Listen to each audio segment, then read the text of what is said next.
Whistling letters में से एक है, यानी सिटी वाले हरूफ में से है, तो इसलिए हम इसको विसल के साथ रीड करेंगे।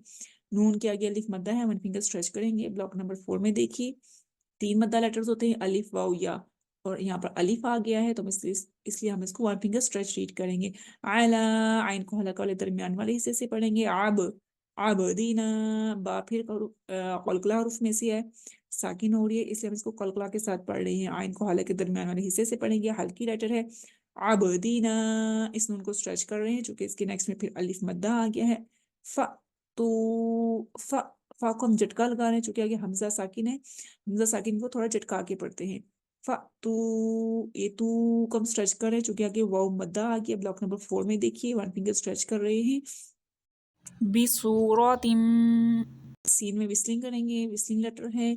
वाव को वन फिंगर स्ट्रेच करेंगे चूंकि ये मद्दा है। ब्लॉक नंबर 4 में देखिए रॉ को हम बोल्ड पढ़ेंगे चूंकि रॉ के ऊपर जबर आ गई है।